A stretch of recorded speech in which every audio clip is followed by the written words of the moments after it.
வணக்கம் நண்பர்களே. திருவண்ணாமலைக்கு கிரிவலம் செல்லும் லட்சக்கணக்கான பக்தர்களில் எத்தனை பேருக்கு இந்த இடத்தை பற்றி தெரியும்? வெளியிலிருந்து பார்த்தால் ஒரு சிறிய பிள்ளையார் கோயில். ஆனால் அந்த கோயிலுக்குள் சென்றால் நிமிர்ந்து நடந்து செல்ல முடியாது.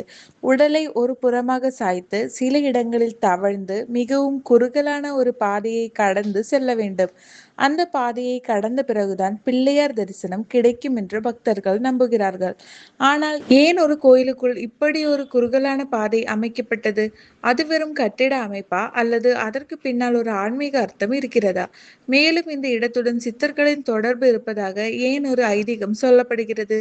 இதுதான் இன்று நாம் பார்க்க போகும் திருவண்ணாமலை இடுக்கு பிள்ளையார் கோயிலின் சுவாரஸ்யமான கதை. திருவண்ணாமலை அண்ணாமலையார் கோயிலை சுற்றி பக்தர்கள் கிரிவலம் செல்லும் பாதையில் இந்த இடுக்கு பிள்ளையார் கோயில் அமைந்துள்ளது. இது குபேரலிங்கம் அருகில் இருப்பதாகவும் 100 ஆண்டுகளுக்கும் மேலான பழமை கொண்டதாகவும் சமீபத்திய மத ஆதாரங்கள் குறிப்பிடுகின்றன. வெளியிலிருந்து பார்த்தால் இவ்வளவு சிறிய இடத்தில் ஏன் இப்படி ஒரு கோயில் அமைக்கப்பட்டுள்ளது என்று கூட தோன்றலாம். ஆனால் அதன் உண்மையான சுவாரஸ்யம் கோயிலின் உள்ளேதான். இந்த கோயிலில் மிகவும் ஆச்சரியமான விஷயம் 3 குறுகிய வாசல்கள். ஆனால் அந்த 3 வாசல்களும் ஒரே நேர்கோட்டில் அமைந்திருக்கவில்லை. அதாவது முதல் வாசலில் நுழைந்தவுடன் நேராக நடந்து 2வது வாசலை கடந்து செல்ல முடியாது. உடலை வளைத்து தான் நகர வேண்டும். பின்புற வாசல் வழியாக உள்ளே நுழைந்து ஒரு புறமாக சாய்ந்து கைகளை ஊன்றி மெதுவாக நகர்ந்து இறுதியில் முன்புற வாசல் வழியாக வெளியே வர வேண்டும் என்று பல பதிவுகள் குறிப்பிடுகின்றன. இதனால்தான் இந்த இடத்திற்கு இடுக்கு பிள்ளையார் என்ற பெயர் வந்ததாக மக்கள் கூறுகின்றனர். ஆனால் இந்த இடுக்கின் உண்மையான அர்த்தம் என்ன? இதுதான் இந்த கோவிலின் மிக சுவாரஸ்யமான பகுதி. ஒரு பிரபலமான ஆன்மீக விளக்கத்தின்படி இந்த குறுகலான பாதை என்பது தாயின் கருவறையை நினைவுபடுத்தும் ஒரு குறியீடு. ஒரு குழந்தை தாயின் கருவறையிலிருந்து பிறக்கும் போது ஒரு குறுகிய பாதையை கடந்து புதிய உலகத்திற்குள் வருகிறது.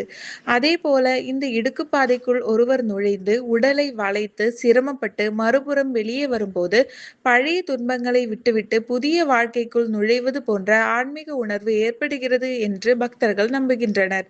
இது ஒரு ஆன்மீக விளக்கம். இதை வரலாற்று அல்லது அறிவியல் உண்மை என்று நிரூபிக்கப்பட்டதாக கூற முடியாது. குழந்தை வரம் தொடர்பான நம்பிக்கை. இடுக்கு பிள்ளையாரை வழிபடுவதுடன் தொடர்புடைய மற்றொரு முக்கியமான நம்பிக்கை குழந்தை வரம். இந்த இடுக்கின் வழியாக சென்று பிள்ளையாரை வழிபட்டால் குழந்தை பாக்கியம் கிடைக்கும் என்று பக்தர்கள் நம்புகின்றனர்.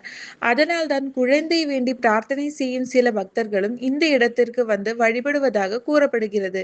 சித்தர்களுடன் தொடர்புடைய ஐதீகம். இப்போது இன்னும் சுவாரஸ்யமான ஒரு விஷயத்திற்கு வருவோம். இந்த கோயிலுடன் இடைக்காட்டு சித்தர் தொடர்புடையவர் என்ற ஒரு ஐதீகம் உள்ளது.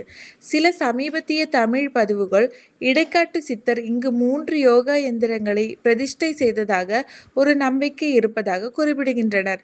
ஆனால் இங்கே ஒரு விஷயத்தை நாம் தெளிவாக புரிந்து கொள்ள வேண்டும். இது ஒரு ஐதீகம். அதற்கான வரலாற்று ஆதாரம் உறுதியாக கிடைத்திருக்கிறது என்று சொல்ல முடியாது.